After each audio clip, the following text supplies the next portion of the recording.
The glove came off slowly, the way it always did at the end of a long evening. The left one first, then the right, each finger released with the particular weariness of a man who has been holding himself together for several hours, and is only now, in a quiet corridor, with no one watching, beginning to let go. Inspector Lestrade stood in the narrow evidence room at Scotland Yard and set his gloves on the corner of the table. The room smelled of damp paper and coal dust, with the faintest undercurrent of something sharper, lamp oil, perhaps, or the residue of the streets that clung to everything brought in from outside on a night like this. Rain had been falling since mid-afternoon. Not the dramatic sweeping kind of rain that London occasionally staged for its own theatrical purposes, but the patient, persistent kind, the sort that didn't announce itself with thunder or wind, but simply settled in, grey and methodical, and made clear it intended to stay. The lamp on the table burned with a low, steady warmth. Lestrade pulled the nearest folder toward him and opened it. 6 reports, 6 separate incidents, logged across 4 nights, across streets that had nothing obvious in common, not the same parish, not the same class of resident, not the same type of lock on the doors. He had read each report at least 3 times. He was, by now, on his 4th pass, which was either the mark of professional thoroughness or professional stubbornness, and he wasn't entirely certain which. He was a patient man, Lestrade. This was perhaps not the quality that the newspapers celebrated when they celebrated Scotland Yard. They preferred to imagine detectives as energetic, sharp-eyed creatures who moved through London like storms. But patience was, in his experience, the more useful virtue. Patience meant you read the report again. Patience meant you stood in the rain outside a burgled house at 10:30 and waited to see if anything else occurred to you. Patience meant you did not write a case off simply because it was small. These were small burglaries, technically. No violence, no great sum stolen. The sort of thing that, in a busier week, might have been passed to a younger constable and quietly forgotten. But something in the pattern, or rather in the pattern's peculiar refusal to be a proper pattern, had snagged Lestrade's attention and declined to let go. He smoothed the first report flat on the table. Thursday, the 3rd. A house in Argyle Street. A small silverware drawer opened, 2 spoons removed, no windows broken, no locks forced. The back door had been found unlatched, though the household swore it had been secured. The family had been at supper in the front room. They heard nothing. He moved to the 2nd. Friday, the 4th. A solicitor's office on Maiden Lane, half a mile east. A petty cash box disturbed, some coins taken, not all, which was strange. Thieves, in Lestrade's experience, tended toward thoroughness. Again, no obvious entry point. A window left slightly open that the clerk could not account for. The building had been occupied. The clerk himself had been working late, in a room 2 doors down. He had heard nothing either. This was the part that nagged. Not the thefts themselves, modest, opportunistic in character, but the silence. The absolute, undisturbed silence in which they occurred, in occupied buildings, in streets that were not empty, at hours that were not the small, deserted ones past midnight. These had happened between 8 and 10 in the evening, in the middle of the domestic hour, when London was at its most inhabited, when families sat down to supper, when clerks finished their last letters, when the streets outside were still carrying the last of the evening foot traffic. How does a man move through an occupied building without being heard? Lestrade turned to the third report, then the fourth. He had drawn a rough map on a separate sheet, 6 small crosses, each marking the location of an incident. He looked at them now, willing them to form a line, a circle, a route of some kind. They declined.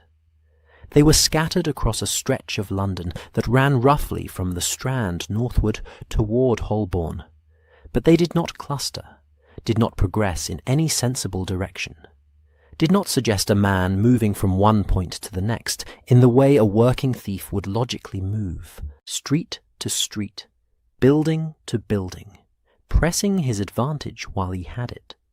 Instead, they seemed almost random. Almost. That word was doing a great deal of work, and Lestrade was aware of it.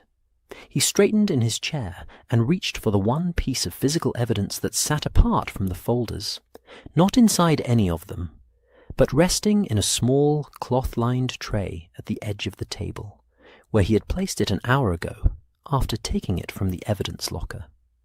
It was a key. Small, iron, unremarkable, plain-headed with a simple cut, the sort of thing that could have opened any number of service doors in any number of London buildings, or possibly nothing at all. It had been found on the floor inside the Maiden Lane office, which might have meant the thief dropped it, or might have meant a clerk had simply misplaced something weeks ago and not noticed. There was no way to know. They had tried it in every lock in the building, and it had fit. None of them. He set it back. In the tray. It sat there, small and unhelpful, with the particular inscrutability of an object that knows more than it is prepared to say. Lestrade rubbed the side of his jaw and looked at the window. Rain traced slow lines down the glass. Outside, somewhere at the end of the corridor, a constable was moving between rooms. He could hear the soft, even footfall, the occasional quiet creak of a floorboard. The yard at night had its own kind of rhythm, slower than the daytime one, less populated, but not silent. There was always someone here. The city did not close, and neither, consequently, did the people tasked with watching over it. He looked back at the map. The incident times. He had noted them at the top of each report, but had not, until this moment, laid them all in a column. He did it now, on a fresh sheet. 8:42, 9:05, 8:57, 9:12, 8:38, 9:01. He stared at the column. They were all, every single one, between 8:35 and 9:15. A window of 40 minutes across 4 separate nights. He had noticed this before. He had told himself it was because the thief preferred the early evening. Reasonable. Not yet the quiet hours, but past the busiest part of the day. A sensible time for someone who wished to move without drawing attention. But 40 minutes was a very narrow window, and 6 incidents was a lot for one window. And the streets were, he looked at the map again, genuinely too far apart for a single man to have worked multiple buildings in the same night. Except, on 2 of the nights, there had been 2 incidents, which would have required moving from Argyle Street to Catherine Street, a distance of perhaps 6 or 7 minutes on foot, in the small amount of time available. Not impossible, but tight. He looked at the incident times again. 8:42, then 9:05, 23 minutes. He traced the route between the 2 streets in his mind. He had walked that stretch himself that week. It was doable, but barely. And then he noticed something he had not noticed before, perhaps because he had been looking at each report individually, and not at the column of times as a single thing. On the night with 2 incidents, the Tuesday, both had occurred during what appeared to be a dip in the gaslights. He knew this because one of the witnesses had mentioned it, almost as an aside, buried in the constable's notes at the bottom of the 2nd page of the Tuesday report. The lights in the street went low for a minute or two, as they sometimes do. I noticed it while clearing the table. And in the Agar Street report from the same night, a similar note from a different constable recording a different witness. Mrs. Alderton remarked that the gaslight in the hall had flickered just before she heard the back door. She assumed it was the wind.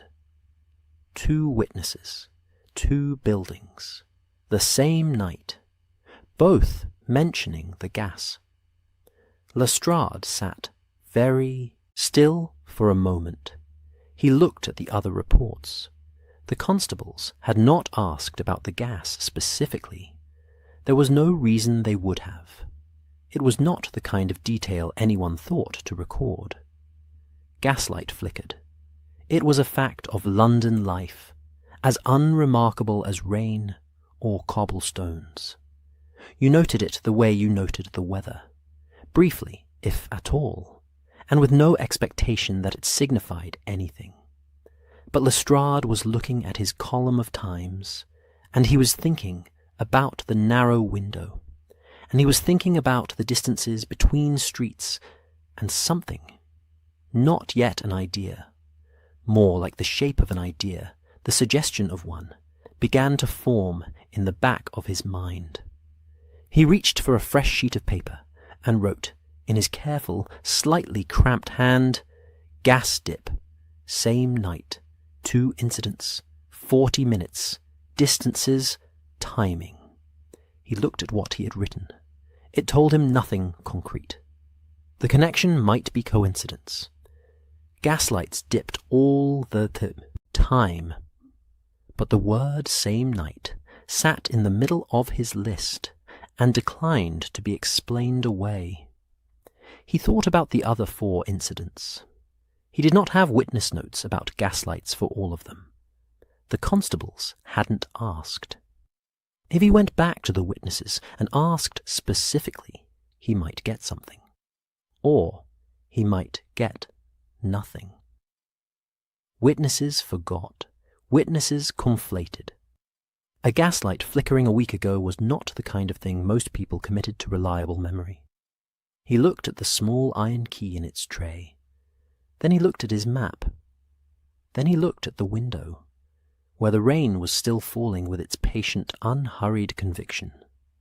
He thought, not for the first time this week, but with slightly more decisiveness than before, about Baker Street.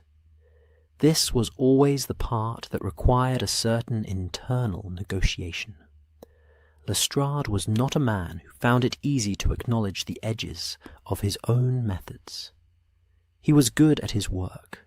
He believed this, not out of vanity, but out of evidence, the accumulated evidence of years. And he understood that the Yard's approach to a case like this would be to continue methodically. More constables, more interviews, stakeouts on the likely streets, patience. The ordinary machinery of police work, applied with enough pressure, resolved most things eventually.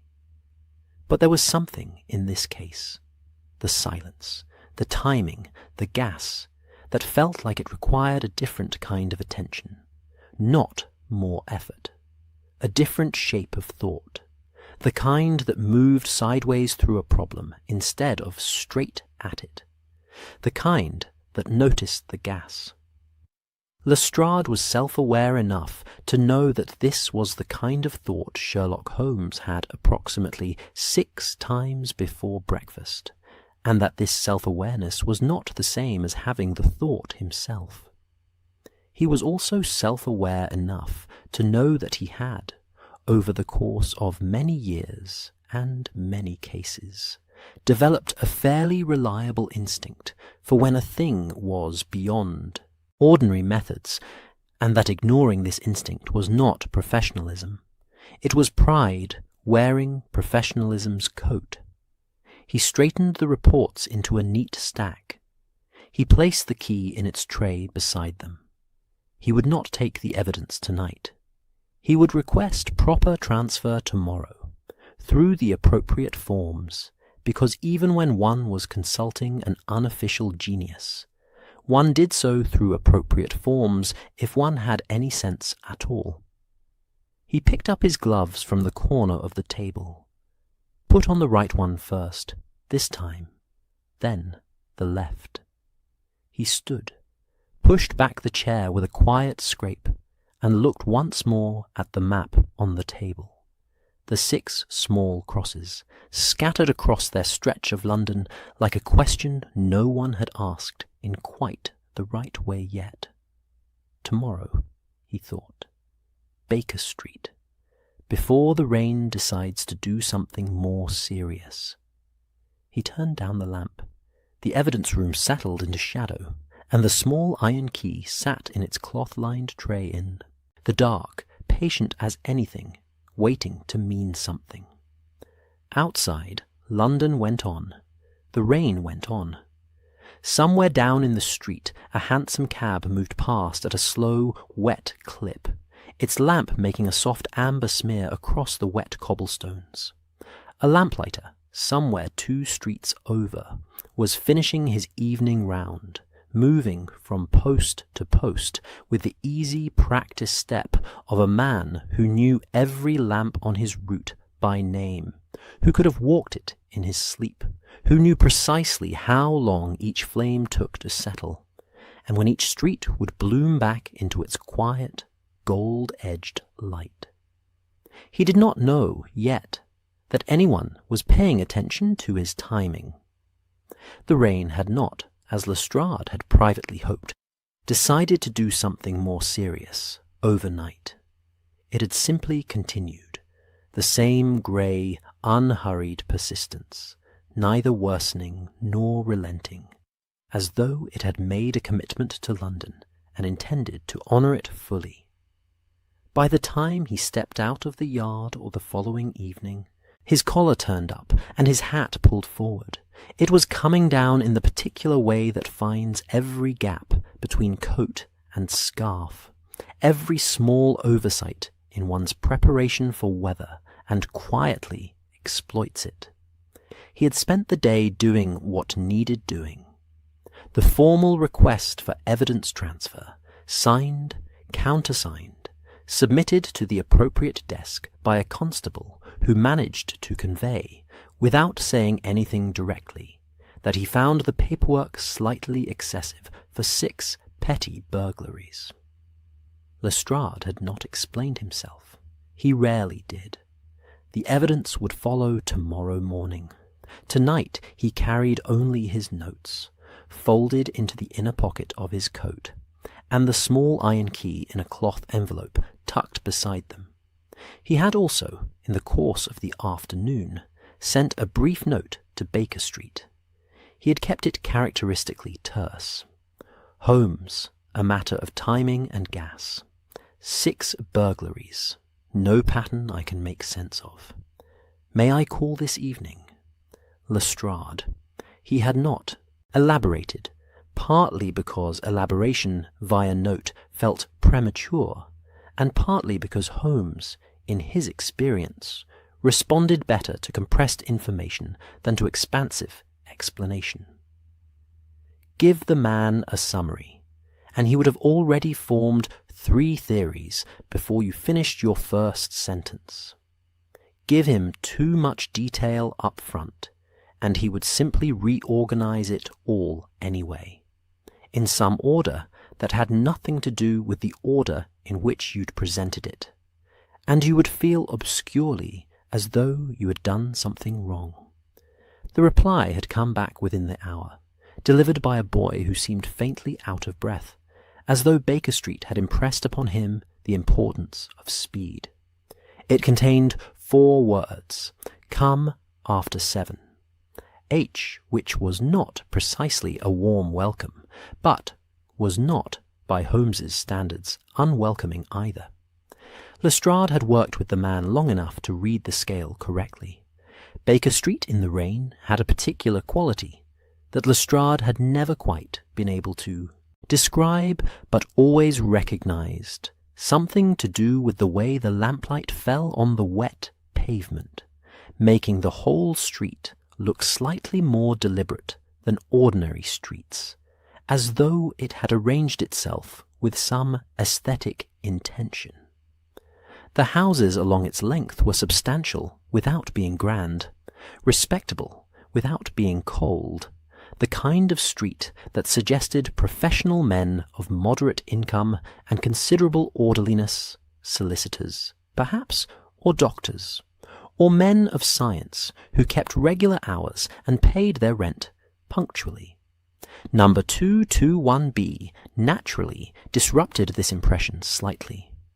Not in its exterior, the building itself was perfectly well maintained, its steps swept, its brass fittings polished with the regularity that spoke to Mrs. Hudson's unrelenting standards. But there was something about it, some quality of contained intensity, that distinguished it from its neighbours, in a way Lestrade had never entirely been able to account for.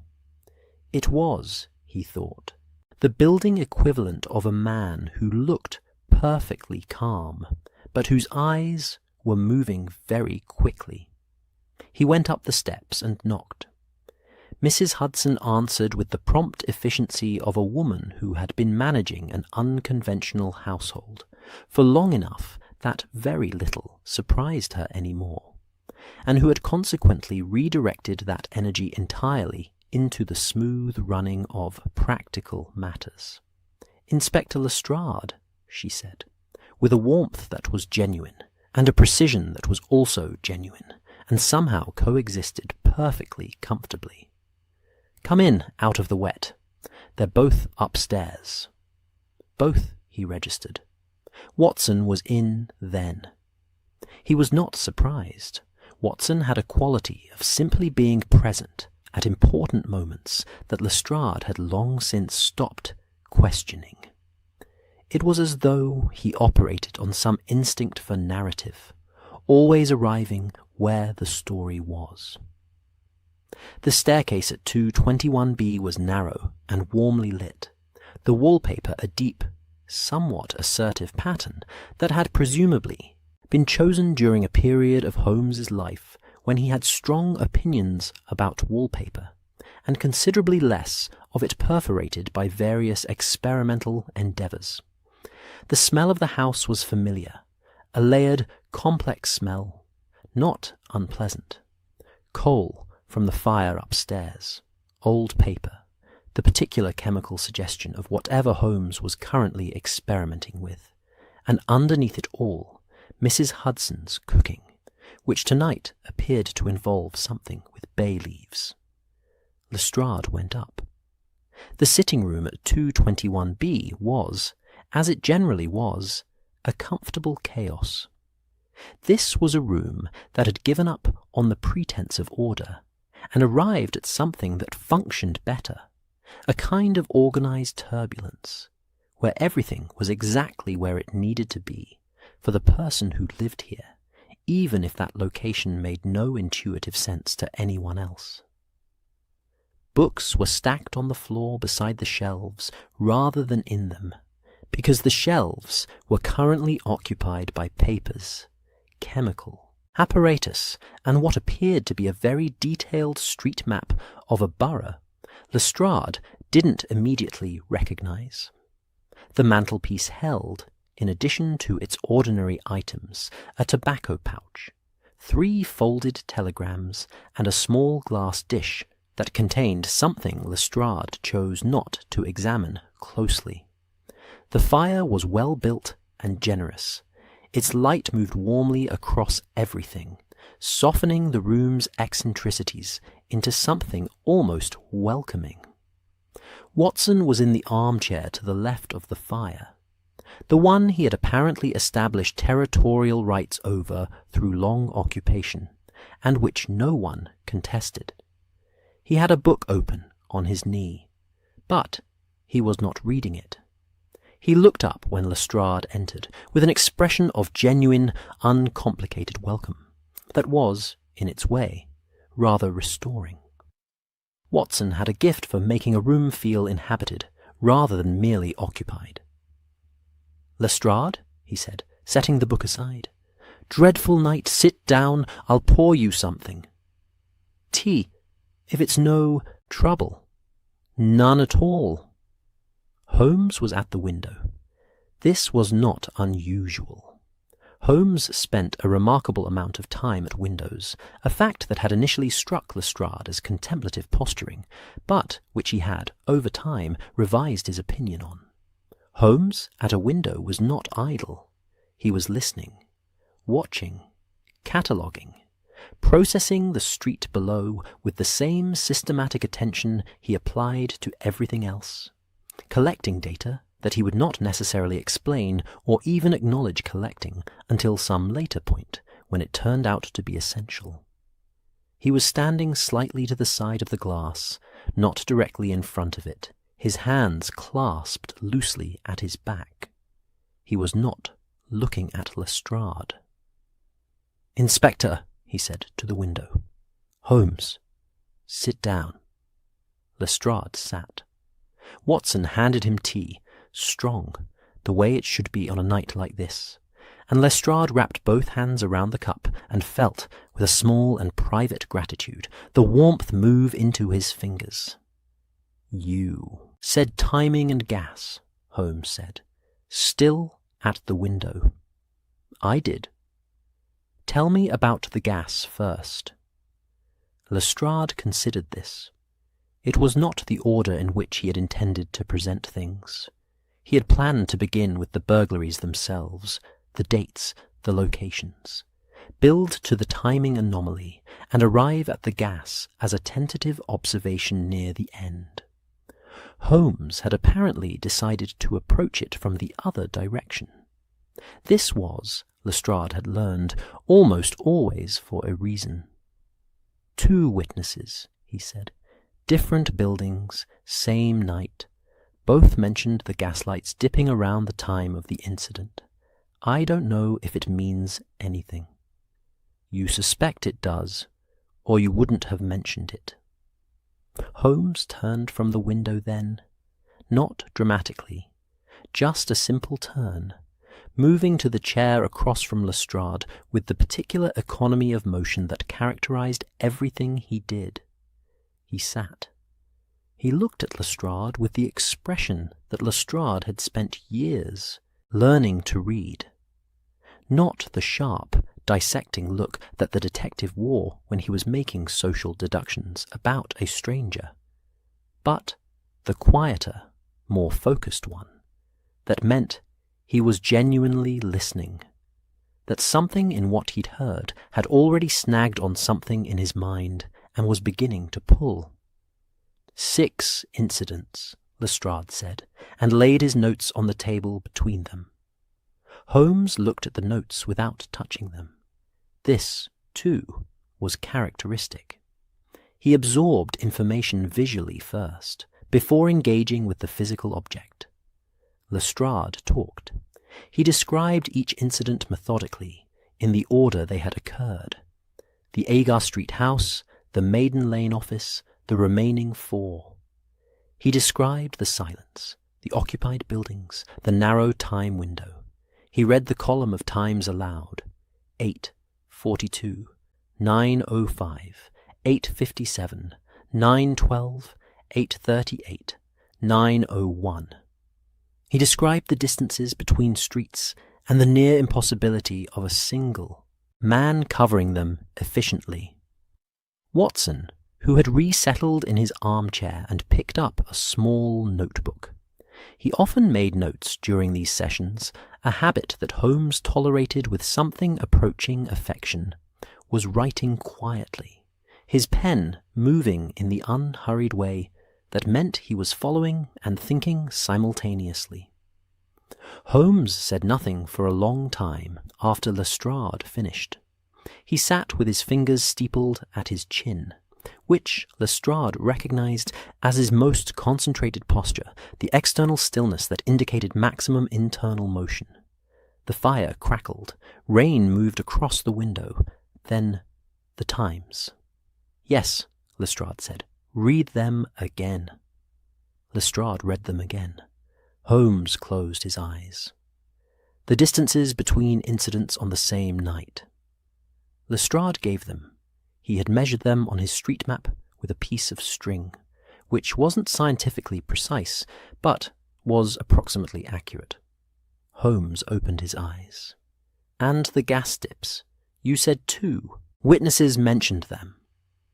"In the reports, yes. The constables didn't ask specifically.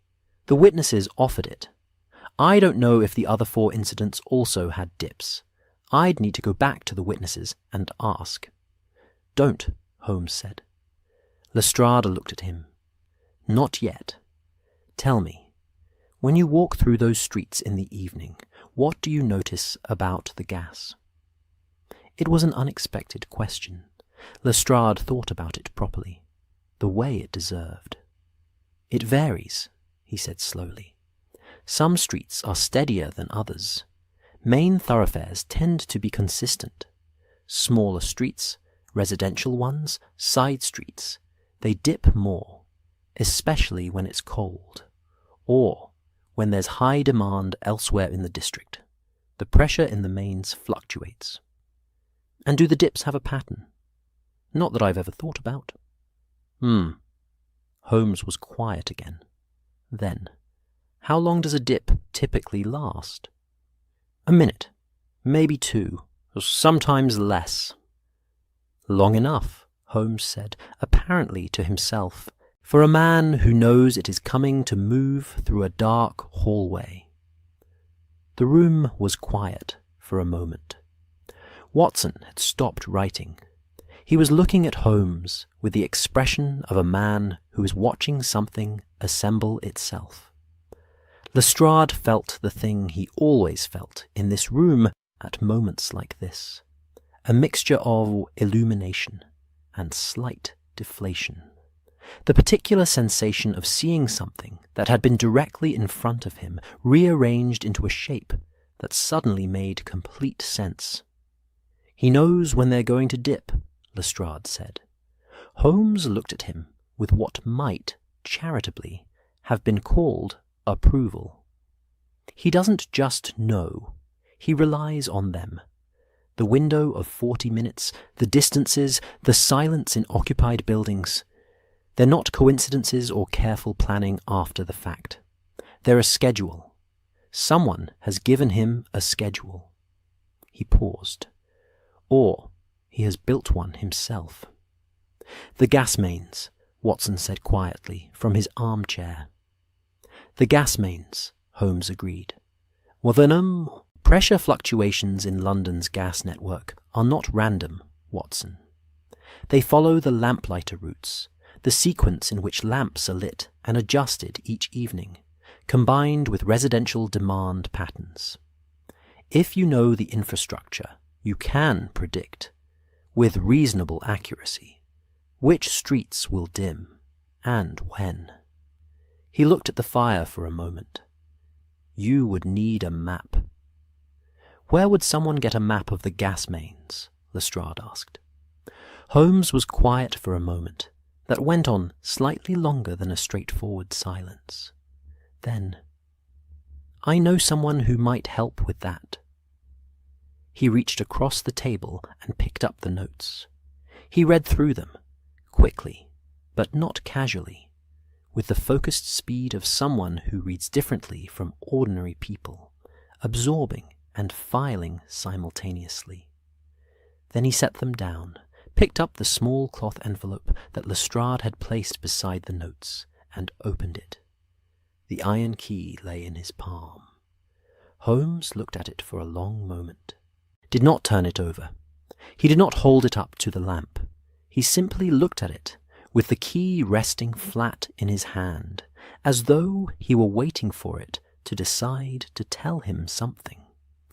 Then he set it on the corner of his desk, not back in the envelope, but on the desk itself, where it sat in the lamplight with a slightly different quality of presence than it had carried in the evidence room, as though it had been repositioned into the correct context and was now, for the first time, in the right place.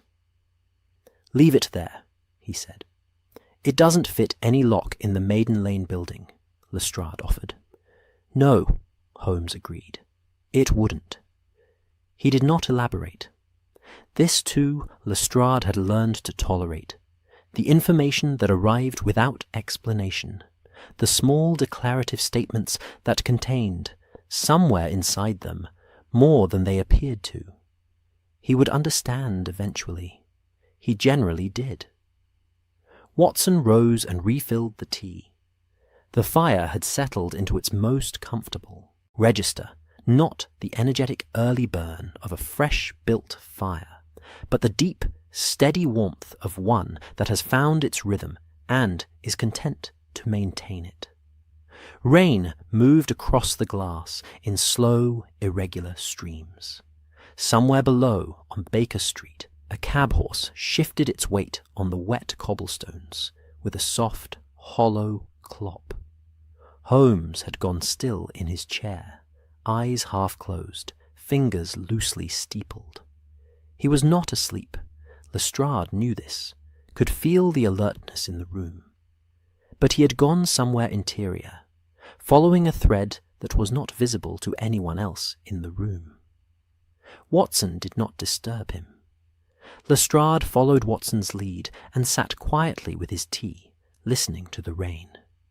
It was, he thought, an odd kind of peace, to sit in a room with an unanswered question and feel, for the first time in several days, that the question was going to become answerable, that something had shifted, not resolved, not even close, but shifted, the way a lock shifts when the right key is finally placed in it, before it turns, in that small suspended moment when you know the mechanism has engaged. He looked at the iron key on Holmes's desk. The lamplight touched it softly. It sat there, small and plain, in no hurry at all. Mycroft Holmes arrived the following afternoon at 2:30, which was, by his standards, practically prompt. He had sent no reply to Holmes's note. Replying to notes was, apparently, a courtesy that Mycroft extended selectively, and according to criteria that remained entirely his own. He simply appeared, announced by Mrs. Hudson's footsteps on the stairs, and then by the particular quality of weight that the staircase acquired when a man of Mycroft's substantial build and deliberate pace ascended it. There was no hurry in the sound. There was never any hurry in anything Mycroft did. He moved through the world with the confidence of a man who had calculated, long ago, that the world would wait for him, and had been proved correct on enough occasions to see no reason to revise this conclusion. He came through the door carrying a rolled document under one arm, and the expression of mild, carefully maintained inconvenience that Lestrade recognized as Mycroft's standard social presentation. The face of a man who wished to convey that he was extremely busy and had made a significant sacrifice by appearing here, while simultaneously conveying to anyone paying close attention that he found the whole business moderately interesting and was not, in fact, entirely unwilling to be here. "Sherlock," he said, by way of greeting. Then, acknowledging the room's other occupants in order of his assessment of their relevance. "Watson, Inspector." "Mycroft," Holmes said from his chair. He had not moved from it since the previous evening, as far as Lestrade could determine, though this was almost certainly not literally true, as Watson had mentioned at breakfast that Holmes had been up before 6, which meant he had slept, at some point, which was more than Lestrade had managed to confirm on previous visits. "You brought the map." "I brought a map," Mycroft said, with the precision of a man for whom the distinction between articles mattered. He moved to the central table with the unhurried authority of someone who has never in his life needed to justify taking up space, and set the rolled document down with a soft, deliberate thud. "Whether it is the map you require remains to be established. I have not been told in any meaningful detail what you are looking for." "Gas mains," Holmes said. "Distribution network, pressure regulation points, lamplighter routes if they're marked." Mycroft looked at him for a moment with an expression that suggested he was filing this information alongside a great many other pieces of information, and finding it, provisionally, coherent. He said, and unrolled the map. It was a large document, larger than Lestrade had expected, requiring both Mycroft's broad hands and Watson's willing assistance to spread it flat across the table, where it immediately demonstrated its ambitions by extending slightly past all four edges. It was printed on heavy paper in several colours, the kind of specialised document that did not circulate publicly, that lived in the offices of municipal engineers and government departments and the particular filing systems of men like Mycroft, who collected useful information the way other men collected stamps, methodically, comprehensively, and with a clear sense that one never knew when a thing might prove relevant. The map showed a section of central London, roughly the area Lestrade had been investigating, though wider, extending further north and east than his own rough sketch had covered. Overlaid on the familiar street grid were lines in dark red and blue, the gas mains running beneath the city like a secondary nervous system, branching and rebranching through the underground dark, while London went about its business on the surface above.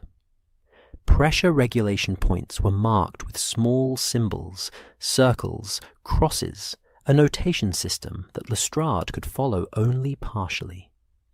And there, in a lighter hand, added in pencil by someone at some point for some administrative purpose, were the lamplighter routes, dotted lines tracing the evening rounds of each district's assigned lamplighters, numbered and sequenced.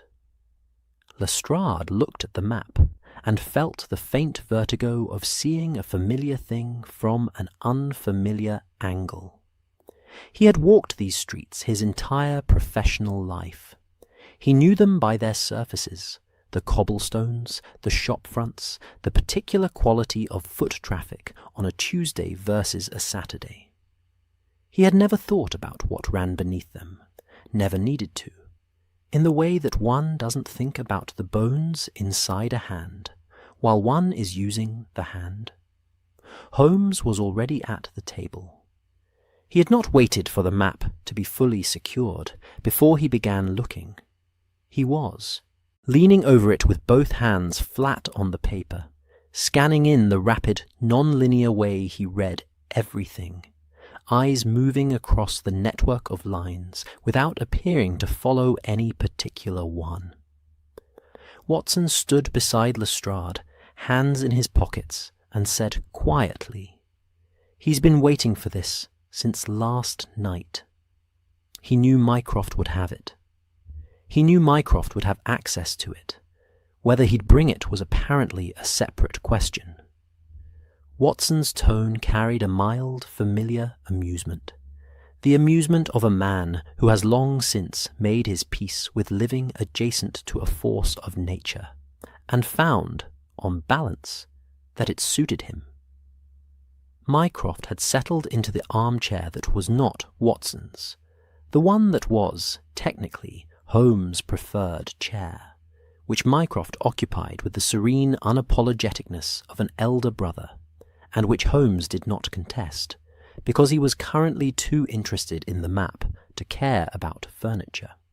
He folded his hands across his considerable middle and regarded the room with the expression of a man who has discharged his immediate obligation and is now prepared to observe proceedings.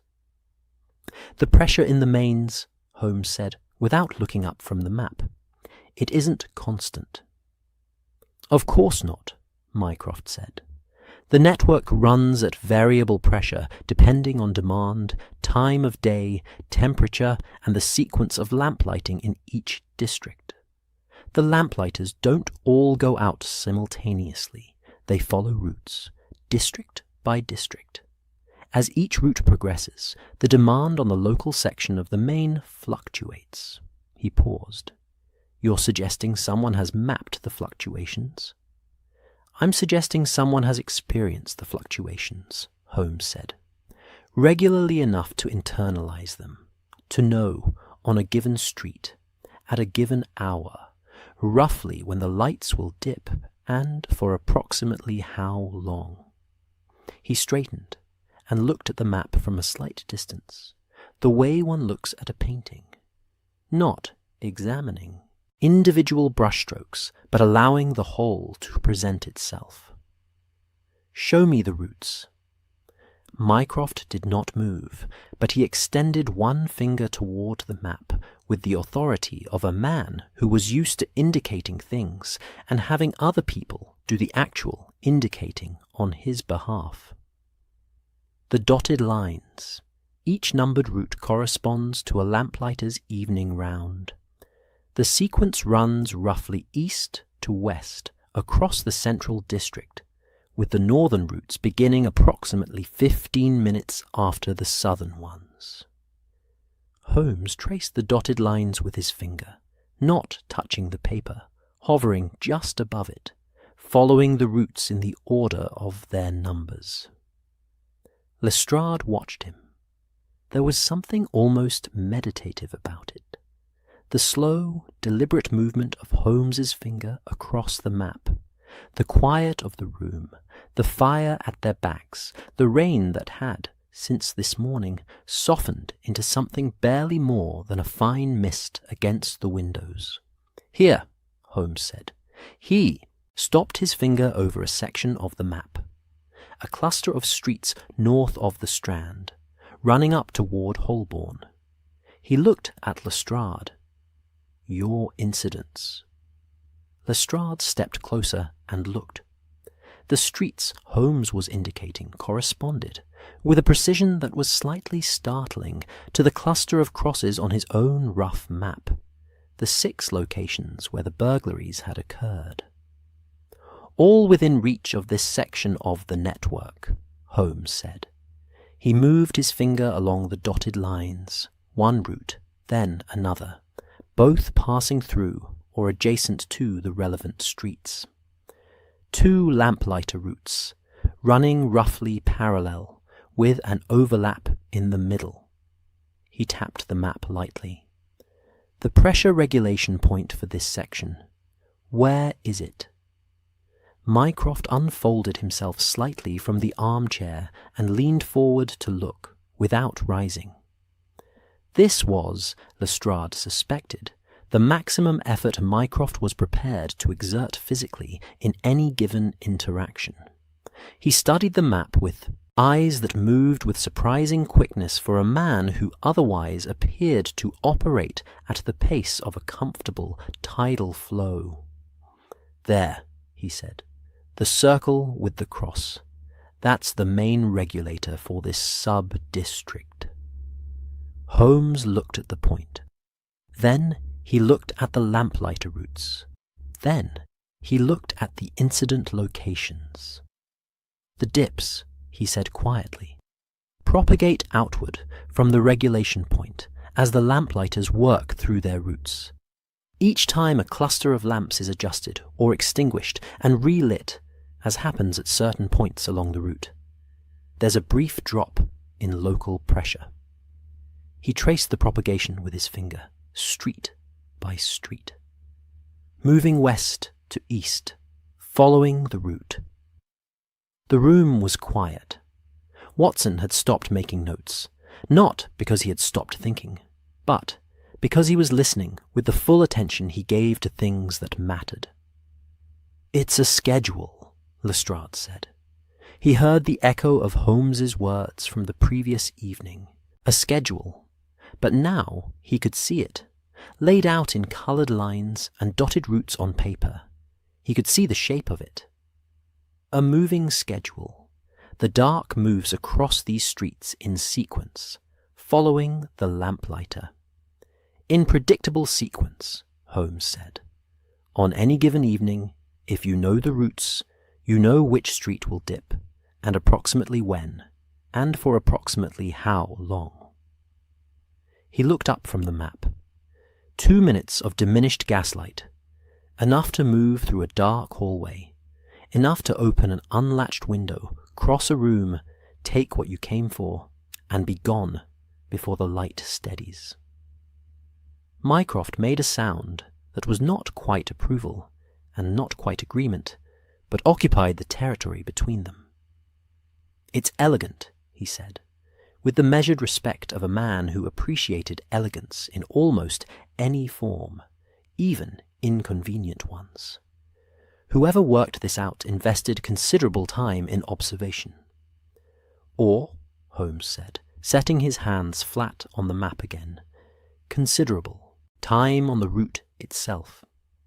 The implications settled into the room like a stone settling into still water, gently, but with consequences that spread outward in all directions. Watson looked up from his notebook. Lestrade looked at Holmes. "A lamplighter," Lestrade said. "Or someone who walks with them," Holmes said, "or someone who has walked the route long enough to carry it in their body." He looked at the map for another moment, then straightened fully. "The tar, Lestrade, on the coat at the Maiden Lane scene. Yes. Lamplighters' tar. They use it to weatherproof the base fittings on older lampposts. It comes off on a sleeve if you brush close enough to a post in the dark." He said it simply, without theatre. You already knew the scent was significant. Now you know why. Lestrade looked at the map, at the routes, at the regulation point, at the cluster of small streets where 6 families had come home to find something quietly, almost politely, missing. He reached into his coat pocket and found the cloth envelope. He took out the iron key and set it on the map, near the cluster of incident streets, not dramatically, just practically, the way you set something down when you want to look at it in relation to other things. Holmes looked at the key on the map, then at Lestrade. "A lamplighter's service key," Lestrade said. It was not quite a question. "The gas tap housings on older posts in this district," Holmes said, "are accessed with a key of that profile.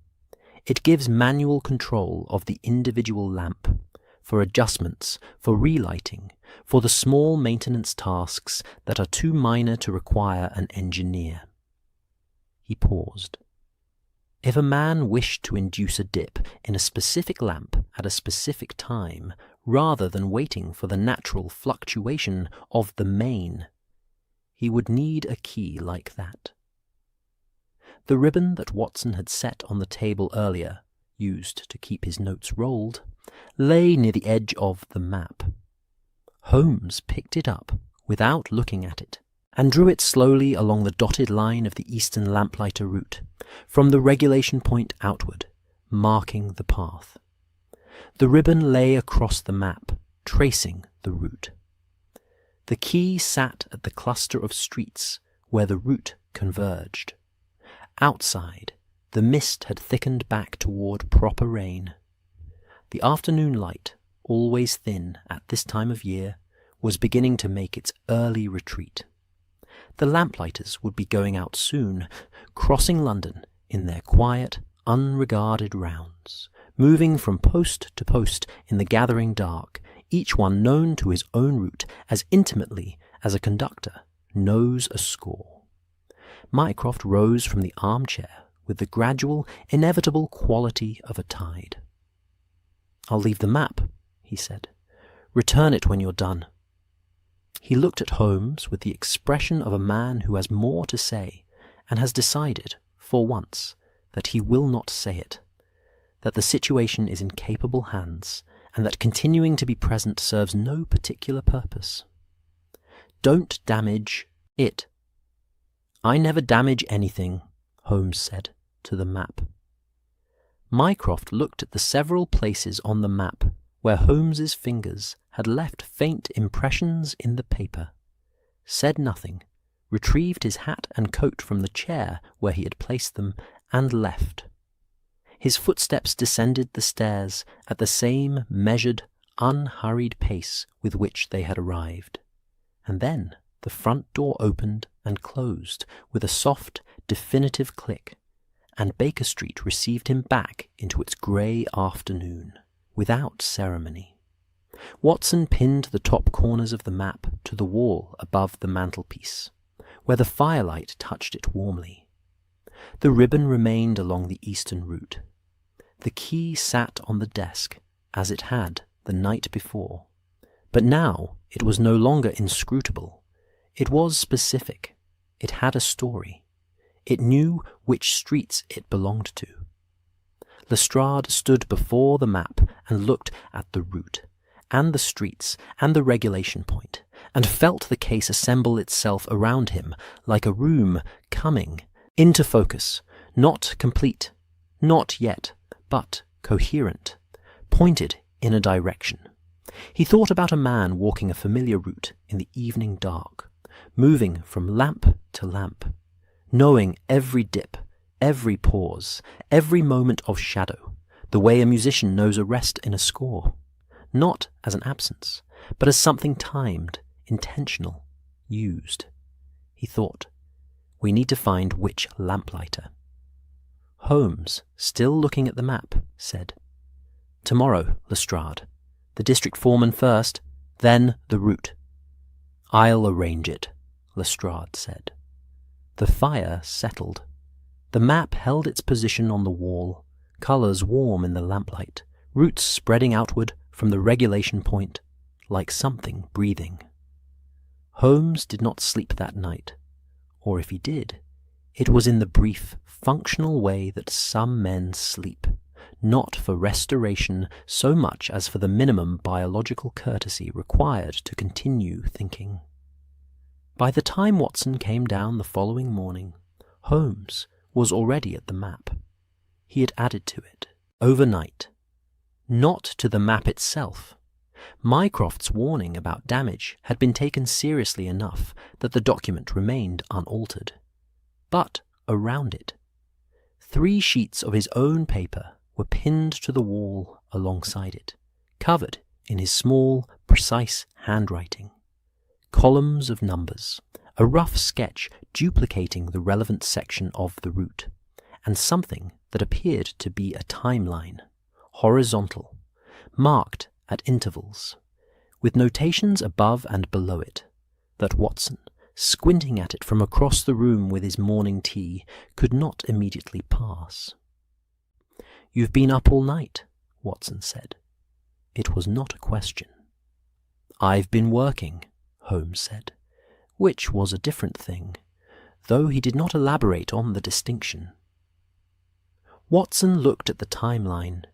He looked at the columns of numbers. He looked at Holmes, who was standing before the map with his arms folded, and the expression of a man who has arrived somewhere, and is now examining what he finds there. "Shall I ask?" Watson said. "Or would you prefer to explain when Lestrade arrives?" "Both," Holmes said. "Ask now. I find it useful to speak it once before the formal audience." Watson settled into his armchair with his tea and adopted the posture of a man preparing to listen carefully, which for Watson meant a slight forward lean, the cup held with both hands, and the absolute quality of attention that had always been, Holmes had once obliquely acknowledged, more valuable than it appeared. Holmes began not with the conclusion, but with the mechanism, which was, Watson had learned, always where Holmes began when he was most confident. Uncertain thinking moved toward conclusions. Certain thinking started from the machinery and let the conclusions arrive naturally at the end, like passengers who had been on the train all along. The burglaries, Holmes said, are not opportunistic. They have the surface appearance of opportunism. Small targets, modest takings, no violence, no elaborate preparation visible at the scene, but underneath they are highly structured. Our man has built what I have been calling, for my own purposes, a darkness schedule. He moved to the timeline on the wall and indicated it with 2 fingers. The gas pressure in any given section of the network is not constant, as Mycroft confirmed.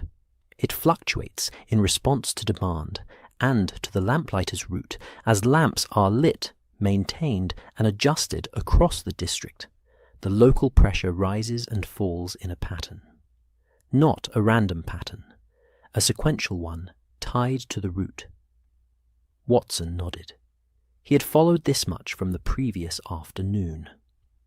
What I have done overnight, Holmes continued, is reconstruct the approximate pressure sequence for the relevant section of the network on each of the 4 evenings when incidents occurred.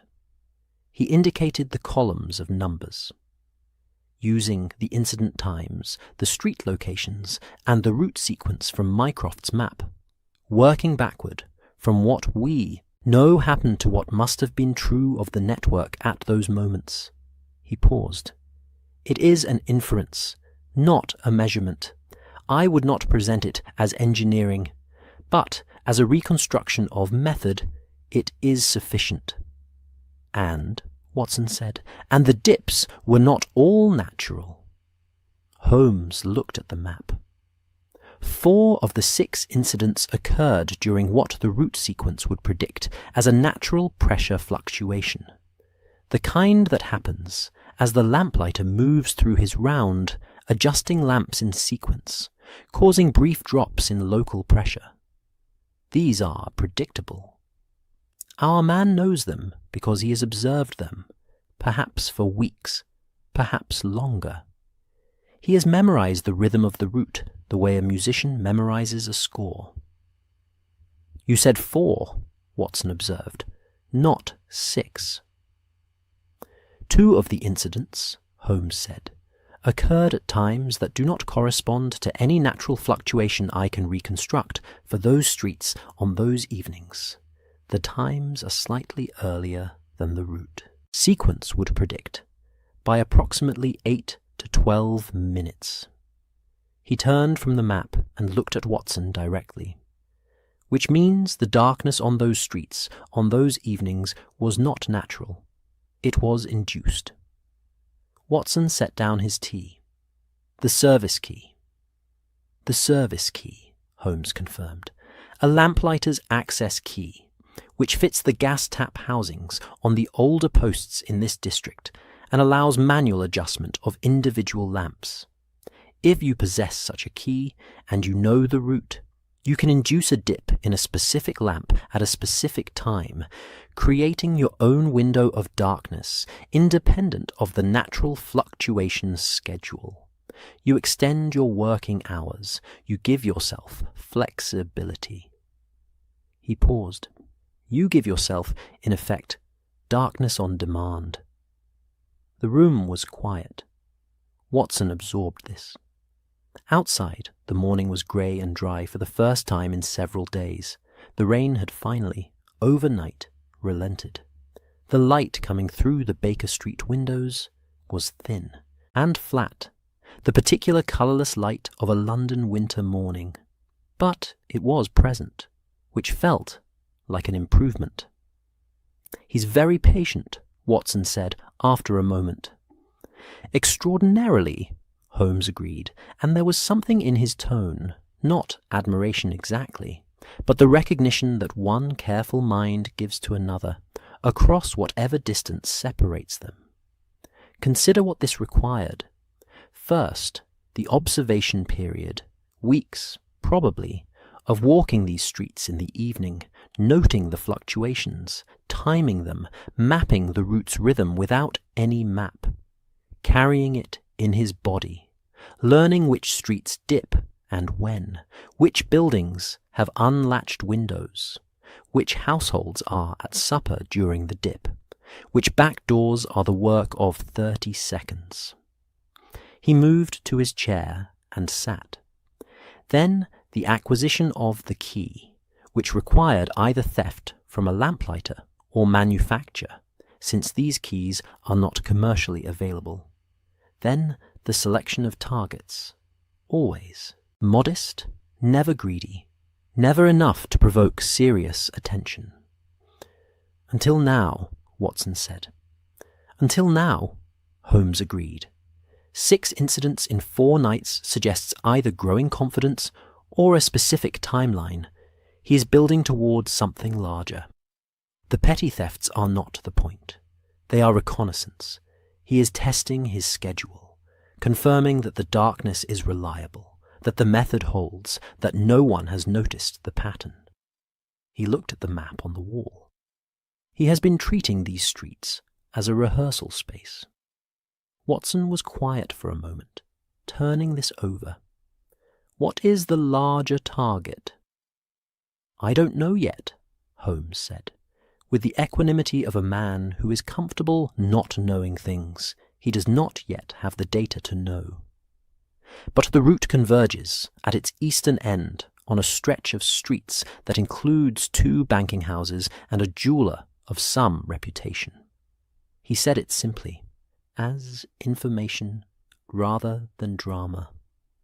If his timing holds and his confidence continues to build, I would expect him to move within the fortnight. Watson picked up his tea again. He looked at the timeline on the wall, the horizontal line, the intervals, the notations that he could now, with Holmes's explanation as a key, begin to read. He could see the shape of it, the natural dips marked in one hand, the induced dips marked differently, the incidents plotted above the line, the route sequence below it. It was, when you could read it, almost simple. The simplicity of a thing that had taken considerable ingenuity to construct, and which became obvious only once someone had done the work of reconstruction. The foreman this morning, Watson said, and the lamplighters. Lestrade will handle the interviews, Holmes said. He is better suited to them than I am. People speak more freely to a policeman asking routine questions than to, he gestured briefly at himself, in a way that acknowledged without false modesty, that his presence tended to alter the atmosphere of a room. I will stay with the map. You've already identified him, haven't you? Watson said. It was not quite a question. Holmes looked at the map, at the routes, at the eastern section where the 2 lamplighter rounds ran parallel for several streets before diverging. I have a strong hypothesis, he said carefully, which I will confirm when Lestrade returns from the interviews. He paused. There is one street that dipped twice on a single night. I mentioned it to Lestrade at the beginning. You did? Watson said. That street is on the eastern route. The natural schedule does not account for 2 dips on that night. Only one, the second dip, was induced. He looked at the relevant section of the map. A man induces a dip on a street he has already used that evening. Why? Watson thought about it. He miscounted, he said slowly. He lost track of where he was in the natural schedule and induced a dip that he thought was overdue. But the natural one had already come and gone, earlier than he expected. He miscounted, Holmes confirmed, with a quiet satisfaction. which tells us that on that evening something disrupted his usual precision. Perhaps he was rushed. Perhaps something on the route itself was different. A lamp already out, a post under repair, something that altered his internal rhythm. He looked at Watson. It is the one crack in an otherwise careful method, and it tells us something important. Our man is good, but he is not infallible. His system depends on his internal timing remaining synchronized with the route. If we alter the route, even slightly, his system fails. Watson looked at the map, at the routes, at the regulation point, and the branching lines, and the dotted sequence of the lamplighter's evening round. "You want to change the route," Watson said. "I want to change it by the smallest possible amount," Holmes said. "One street, one lamp, 10 minutes earlier than the schedule requires." He sat back in his chair and folded his hands in his lap with the particular quality of stillness that meant he had arrived at his conclusion and was content to let it rest there, complete, waiting for the machinery of its execution to catch up. He will arrive at his position to find the street already lit. He will wait for a darkness that does not come, and in waiting, standing still in a lit street at an hour when he should be moving, he will be visible. The fire had burned low overnight, and Watson had not yet built it up. The room was cool, the light thin, the map on the wall holding its colours with a quiet authority. The ribbon still traced the eastern route. The key sat on the desk, small and iron, specific now, a key that fit gas tap housings on older posts that had been used to write darkness on a schedule to borrow other people's shadows for a few minutes at a time. Watson rose and began to build up the fire, adding coal with the unhurried care of a man who does domestic things properly, because doing them properly is a kind of order that makes other things clearer. The room began to warm again.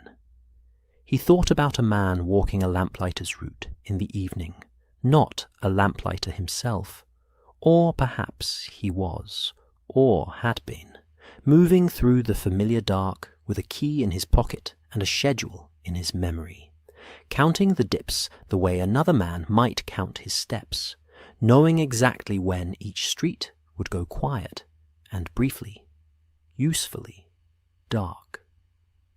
He thought about the patience that required, the sustained attention, night after night, the routine of it, the strange discipline of a man who had turned the city's own infrastructure into a tool, who had learned to read the network beneath the streets the way a sailor reads currents, who had found, in the rhythms of London's gas supply, in the unhurried rounds of its lamplighters, a kind of music, and had built his working life inside its measures. "He's quite remarkable," Watson said, surprising himself slightly, in a troubling way. "Most people who are remarkable are troubling in some respect," Holmes said from his chair. "The question is whether they apply it toward or against." He looked at the map one more time. This one applied it against, elegantly, patiently, and just long enough. He paused. "Lestrade should be here within the hour. The interviews will confirm the route, and then we adjust one lamp." Outside, the grey morning held its position. London went about its business on the surface, cabs, coats, the sound of commerce and ordinary purpose, while underneath it, in the dark, the gas moved through its network of pipes in its familiar tidal sequence, pressure, rising and falling, route by route, street by street, entirely indifferent to the fact that someone had learned to read it. The lamplighters would go out this evening, as they did every evening, moving through the city in their quiet, unregarded rounds, and one of them or someone who moved with them, or had learned from them, or had been one once, and carried the knowledge forward into a different kind of work, would walk his route this evening as he had walked it for weeks, not knowing that the route had changed. The fog had arrived overnight, as London fog tended to, not announced, not gradual, but simply present by morning, as though it had always been there, and it was the clarity of the previous days that had been the temporary condition. It sat in the streets with the settled confidence of a long-term resident, softening every edge, muffling every sound, turning the lampposts into pale suggestions of themselves, and reducing the distance between one side of a street and the other to something that felt, in the thicker patches, almost theoretical. Lestrade walked through it, with his collar up and his hands in his coat pockets, Constable Briggs half a step behind him. Briggs being a young man of considerable earnestness and very new boots, who had been assigned to Lestrade for the morning with the slightly anxious energy of someone who understood that this was an important task without yet knowing precisely what made it important. He had his notebook ready. He kept it ready at all times, in the way of a man who is determined never to be caught without it. The lamplighter's district foreman worked from a small yard off a side street near the embankment, a practical, unpretentious establishment that smelled of lamp oil and iron filings and the particular dusty warmth of a space that has been used for the same purpose for a very long time. The yard contained a low shed, a rack of tools, several spare lamp components in various states of repair, and a wooden desk inside the shed that was covered in papers organized according to a system that was clearly logical to its user and would have been impenetrable to anyone else. The foreman was a compact, weathered man named Grady, who had the look of someone who had spent 30 years dealing with the weather noon, its own terms, and had arrived at a mutual understanding that suited them both. He received Lestrade with the cooperative caution of a man who respected authority without being intimidated by it, the response of someone who had done nothing wrong and knew it, but who also understood that official visits required a certain careful attention. 6 men on the central routes, Grady said, when Lestrade had explained, broadly, without specific detail, that he was making inquiries related to the streets in question. 2 of them covering the eastern round, where you're asking about, Fenn and the younger one, Doyle. He said the names with the neutral efficiency of a man reciting a duty roster.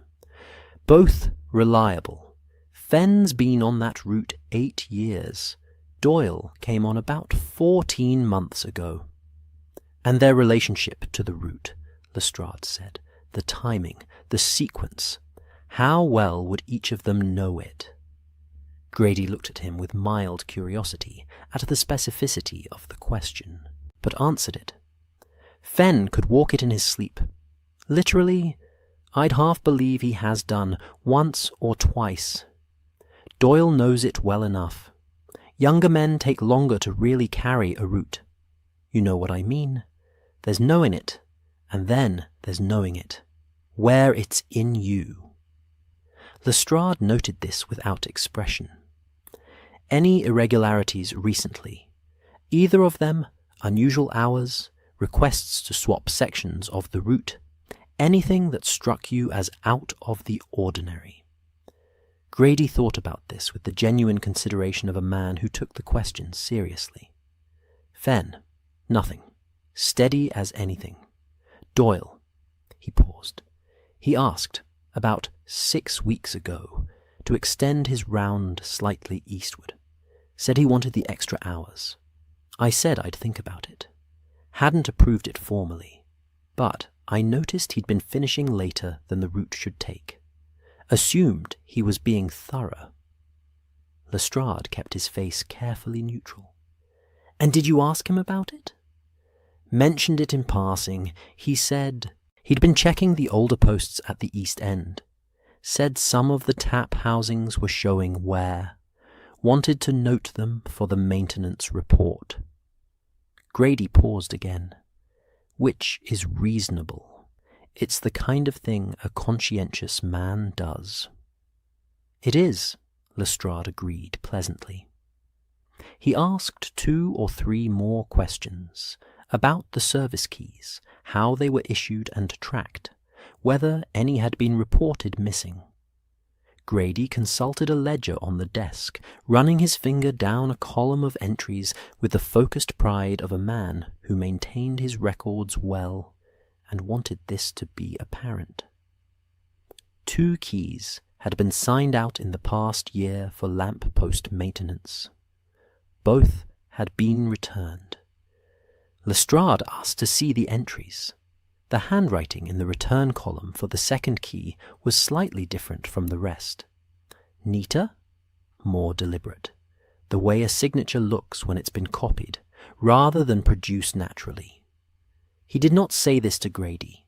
He thanked him, shook his hand, and walked back out into the fog with Briggs, who had been writing industriously in his notebook throughout, and now looked up with the expression of a man who has absorbed a great deal and is working out what it signifies. The younger one, Briggs said carefully. Keep that thought to yourself for now, Lestrade said. We haven't spoken to either of them yet. Fenn lived in lodgings on a quiet street, 10 minutes' walk from the yard, the kind of lodgings that spoke of modest income managed with care. The window boxes recently tended despite the season, the step clean. He answered the door in his shirt sleeves, in the unhurried way of a man on his off hours who has no particular anxiety about who might be calling. He was older than Lestrade had pictured, somewhere past 60, with the slow, deliberate movements of a man whose body had accumulated a great deal of honest work and distributed it evenly across his joints. His face was open and weathered, his eyes clear and direct. He shook Lestrade's hand with the firm, dry grip of a working man and invited them in without hesitation, which was itself a small piece of information.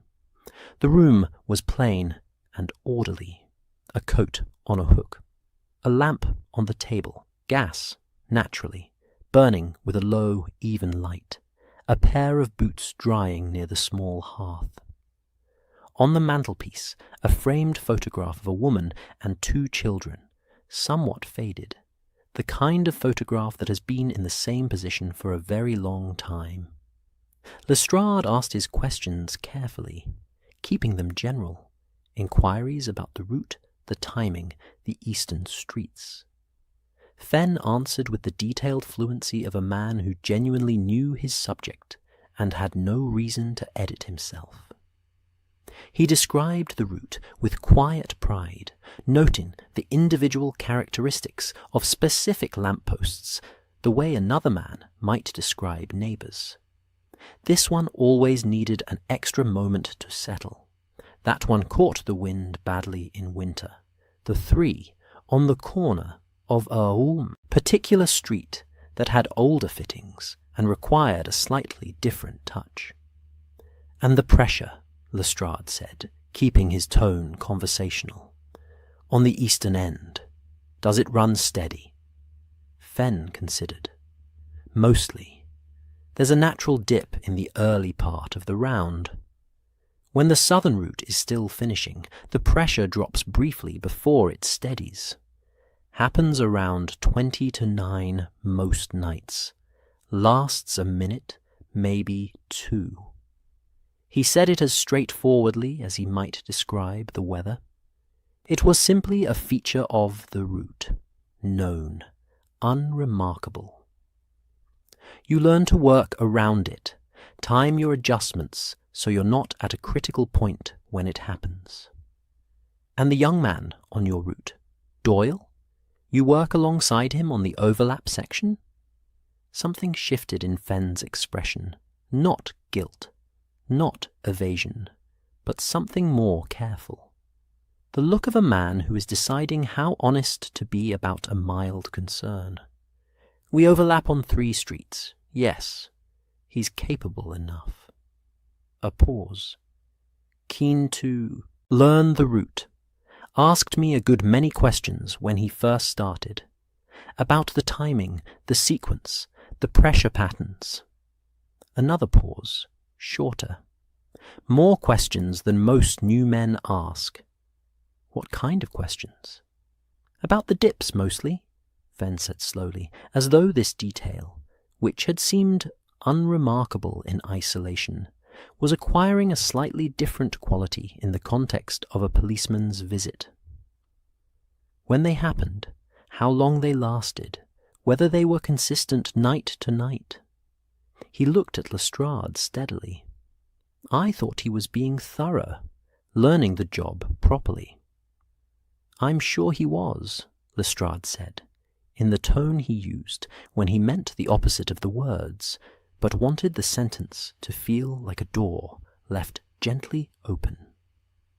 Fenn held his gaze for a moment. A quiet, intelligent man, reading the room with the patient accuracy of someone who had spent decades paying attention to small, specific things.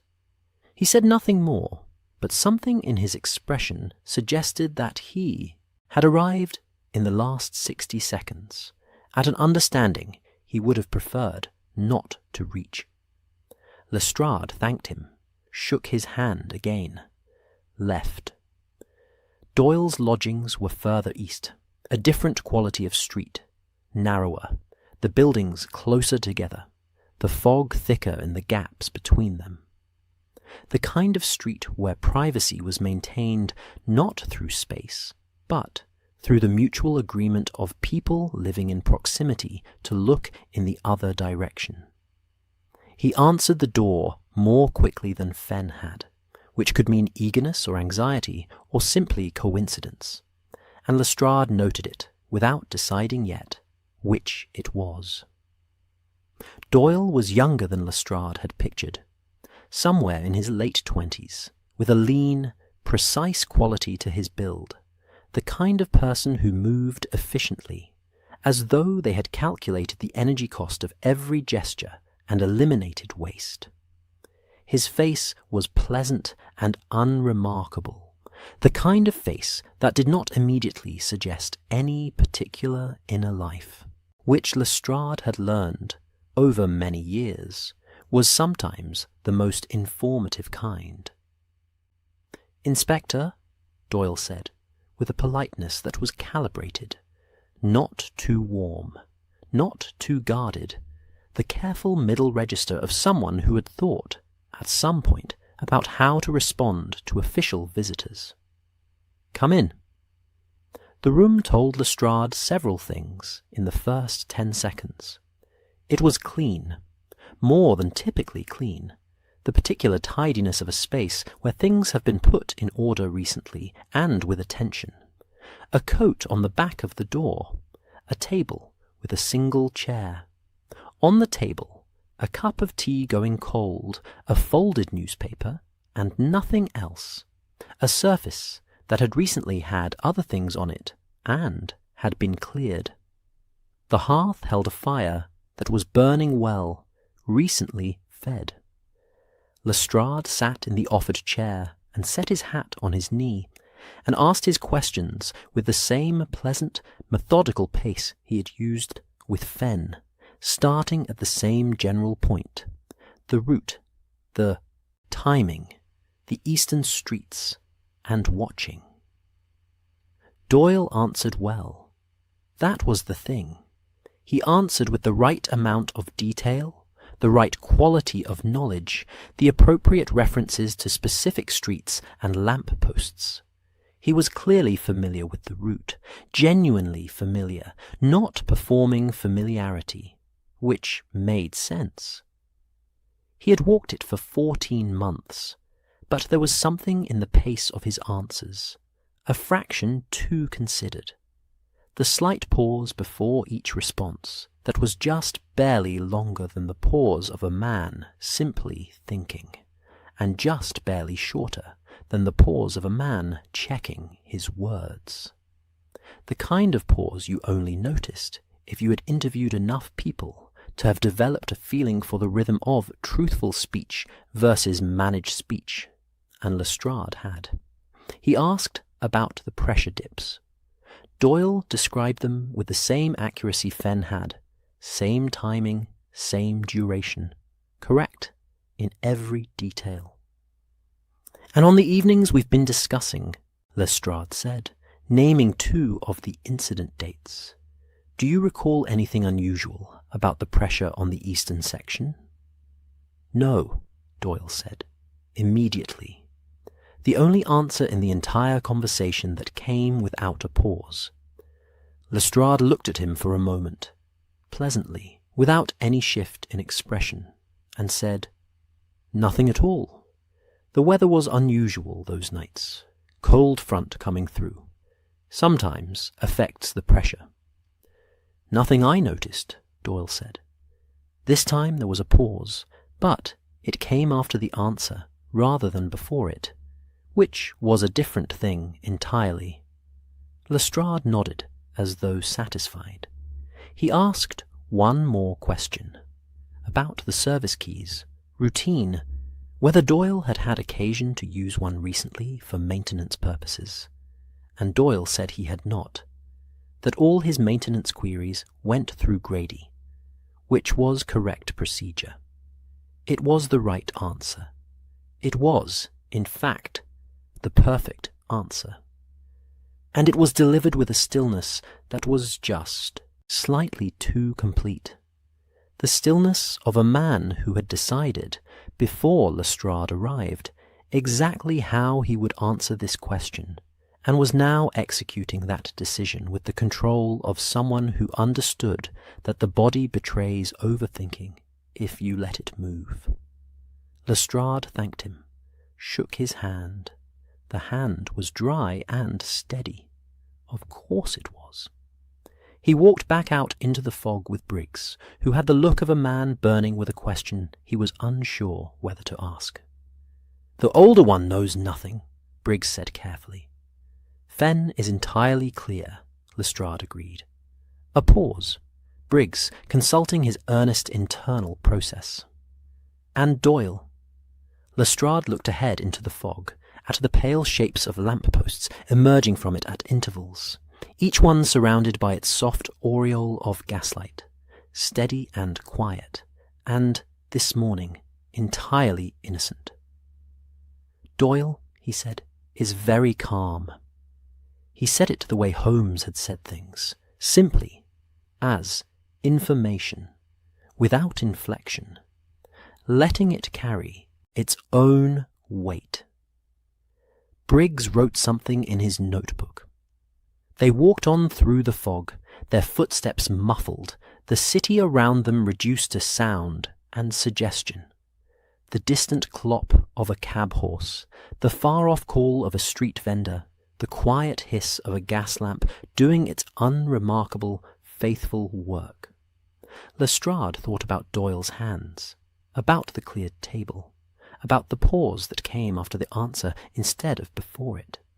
He thought, Holmes was right, and now we alter the route. He turned up his collar against the fog and walked back toward Baker Street, where a map was waiting on the wall, and a ribbon marked an eastern road, and a key sat on a desk, knowing, finally, exactly which lock it had come from. The arrangement took 1 day to make and required, in total, 3 people to know about it. Holmes, Mycroft, and the district foreman Grady, who was brought into the matter with the minimum necessary explanation and the maximum necessary trust. Lestrade had returned from the fog-wrapped interviews and reported to Baker Street with the quiet precision of a man who has gathered what he went for and knows it. Holmes had listened without interruption, which was itself a kind of response. He interrupted when things surprised him, and nothing in Lestrade's account had surprised him. "Doyle?" Holmes said when Lestrade finished. "Doyle?" Lestrade confirmed. Holmes looked at the map, at the eastern route, at the cluster of streets where the ribbons still lay, tracing the path from the regulation point outward. He was quiet for a moment in the way that preceded action rather than continued thought. The stillness of a man who has finished one thing and is preparing, without rush, to begin the next. "Tell Grady," Holmes said, "that one lamp post on the eastern route requires early maintenance attention. The third post on Clement's Lane, the older fitting. It needs to be checked and adjusted at the start of the evening round rather than the middle. This will move the lamp's lighting time forward by approximately 10 minutes. Lestrade looked at him. "Just one post." "Just one post," Holmes said. "Anything more, and the disruption becomes detectable. Anything less, and it may not be sufficient." He paused. "Clement's Lane is the street where the double dip occurred. It is the crack in his method, the place where his internal rhythm already showed a fault. If any street will unsettle him, it is that one." Lestrade had carried this instruction to Grady the following morning, framing it as a routine matter, early maintenance, standard procedure, nothing to draw attention to.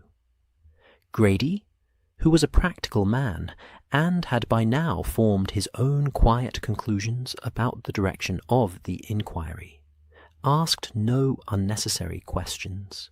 He simply adjusted the evening's instructions accordingly. A small notation in his roster, a brief word to the lamplighter assigned to the early check. Not Fenn, not Doyle, a third man entirely, who knew only that a specific post needed attention at the start of his preparatory round. The change was real. The change was in place. It would take effect this evening. By 4 o'clock, the day had begun its early retreat into dusk, the winter light thinning first at the edges of things, then pulling back from the middle of the sky, leaving the city to manage the transition from afternoon to evening with the practical efficiency it had developed over centuries of doing exactly this. Shop lights brightened. The first hansom cabs of the evening trade began to appear with their small, swaying lamps. And somewhere across the eastern district, a lamplighter began his preparatory work, moving through the gathering dark with oil and wick, and the quiet authority of a man who has done this enough times that his hands know what to do without being told. Holmes had spent the afternoon in his chair. Not idle, never idle, but still, in the particular way that meant he was attending to something that required no physical movement. Watson had read. The fire had been well maintained.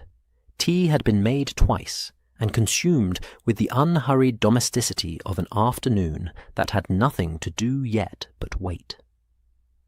Lestrade had arrived at Baker Street at 3:30, earlier than strictly necessary, which neither Holmes nor Watson remarked upon.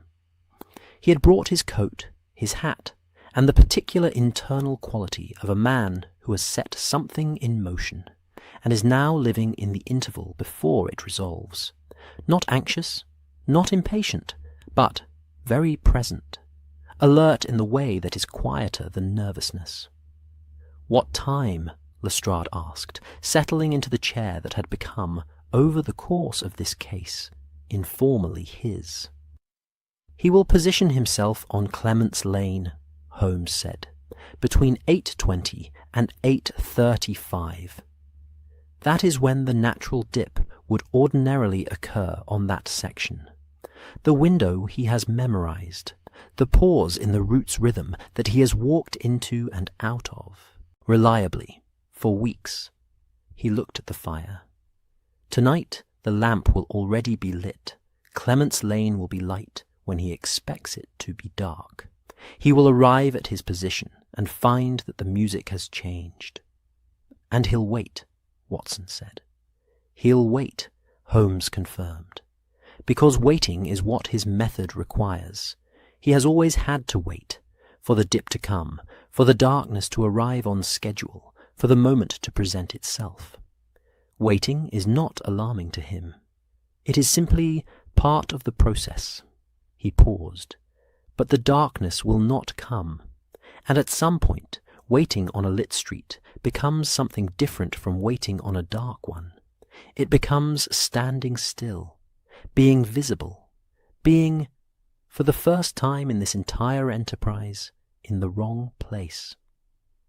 Lestrade thought about Doyle's careful stillness during the interview, the managed calm, the hands that didn't move, a man who had learned, through long practice, to be unremarkable, to pass through occupied buildings, without sound, through lit streets, without drawing eyes, through a city of millions without leaving a mark.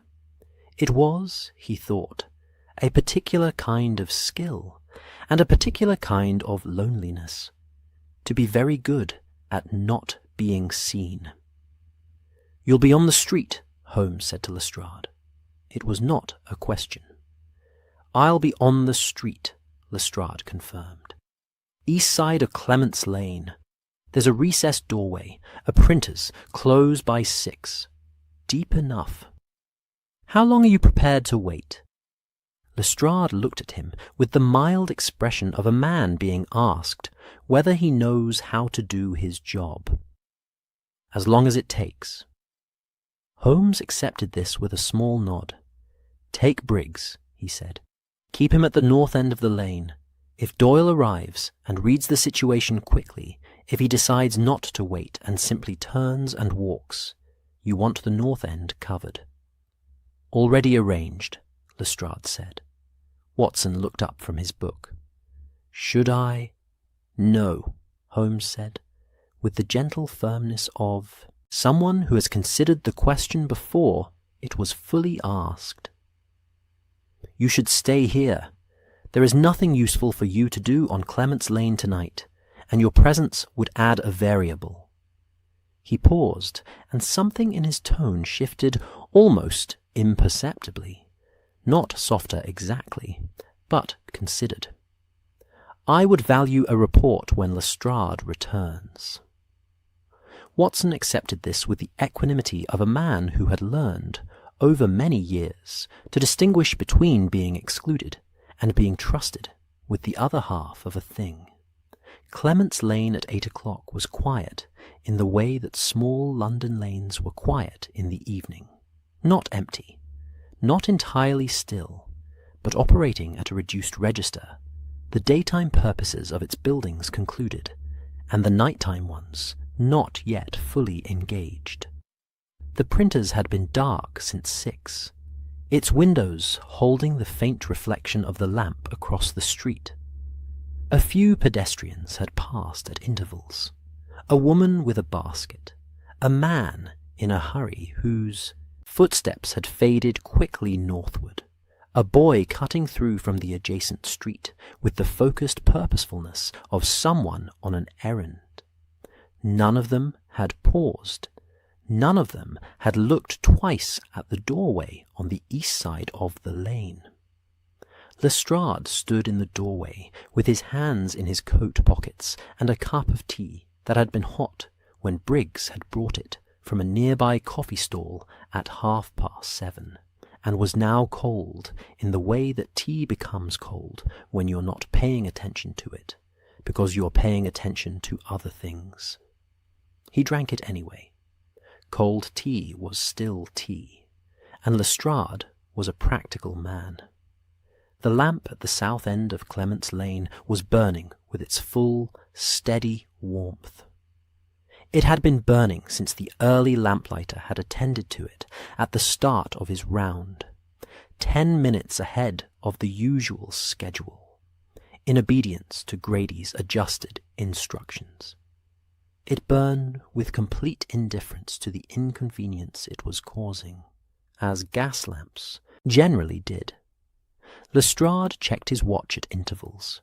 8:12, 8:19, 8:24. At 8:27, a figure turned into the north end of Clement's Lane from the adjacent street. He walked with the easy, unhurried pace of someone on a familiar route, not fast, not slow, the pace of a man who knows exactly where he is going, and has calculated the time required. His coat was dark, his hat was pulled forward, he carried nothing visible. He moved through the lane with the unremarkable quality of someone who'd made an art form of unremarkability. He reached the midpoint of the lane and stopped. He looked at the lamp. The lamp burned on, steady and entire, throwing its warm circle of light across the lane with no intention of dimming. The gas pressure in this section of the network was, tonight, perfectly consistent. The early maintenance had smoothed out the fluctuation that would ordinarily have produced the dip. There was no dip coming. There would be no dip. The figure stood in the middle of the lane and looked at the lamp for a long moment. Lestrade stayed very still in the doorway. He had done this, stood in doorways waiting for things to resolve, enough times that his body knew how to be still without effort.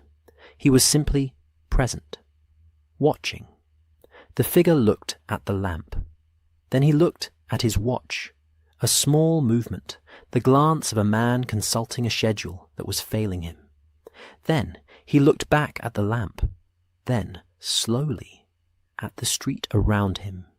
He was recalibrating. Lestrade could feel it from across the lane, the internal adjustment of a careful mind encountering an unexpected condition and working through its implications. The darkness had not come. The schedule had not held. Something was wrong. The question for such a man in such a moment was, do I wait or do I move? He waited. This was, Lestrade reflected, entirely in character. A patient man defaults to patience. Waiting was not alarm. Waiting was method. The dip might come late. The pressure might settle. The schedule might simply be running a few minutes behind tonight. He would give it time. He stood in the middle of Clement's Lane in the steady lamplight and waited for a darkness that was not coming, with the focused composure of a man who had not yet understood that the change was permanent, that someone had reached into his schedule and quietly removed the one element it depended on. 4 minutes passed, then 5. At 6 minutes, the composure shifted. Not dramatically. Nothing in this man's bearing shifted dramatically, Lestrade suspected. But there was a change in the quality of his stillness. It became less focused and more watchful. He looked at the lamp again, then at the north end of the lane, then at the south, and then, because he was a careful man, and careful men recognize when a situation has changed, he began to walk, not running, not hurrying, just resuming movement, heading back toward the north end of the lane, toward the adjacent street, toward the reasonable exits that a careful man keeps in mind. He had taken 7 steps when Briggs stepped out of the north end, not aggressively, not at a run. Briggs simply appeared in the north entrance of the lane and stood there, in the way that a constable stands when he is blocking an exit, solid, present, unmistakable in his intention. The figure stopped. He turned, smoothly, without panic, and looked south down the lane. Lestrade had stepped out of the doorway and was walking toward him at the same unhurried pace with which the entire evening had been conducted. No rush. No drama. The lamp burned steadily overhead. The figure looked at Lestrade, then at Briggs, then at the lamp, which continued to burn with its complete, unhelpful steadiness. Then he was still, genuinely still, for the first time, without the managed quality of performed calm. The stillness of a man who has reached the end of his calculations, and found that they do not extend this far. Lestrade reached him and stopped at a conversational distance. He looked at him for a moment, at the lean, precise figure, the dark coat, the face that was composed but no longer managing itself, and felt, with the quiet satisfaction of a thing properly completed, that the case had arrived at its resolution. "Mr. Doyle," he said, pleasantly. Doyle looked at him. His expression was not what Lestrade had expected. Not defiant, not frightened, not calculating a next move. It was, instead, something closer to tired, the tiredness of a man who has been very alert for a very long time and has, in this moment, been given permission to stop. "The lamp," Doyle said quietly. "Not a question, a recognition." "The lamp," Lestrade confirmed. A pause. The gas burned on. Briggs had moved down the lane and was now a respectful distance behind Doyle, near enough to matter. "How long have you known?" Doyle asked. He said it with the genuine curiosity of a craftsman, asking a professional question, not deflecting, not protesting, simply wanting to understand where the method had failed. "The double dip," Lestrade said. "On the Tuesday. You miscounted." Doyle was quiet for a moment, then, with a small, involuntary quality that was almost appreciation. "I knew it when it happened. I knew someone might notice." Another pause. "I didn't think anyone would look at the gas."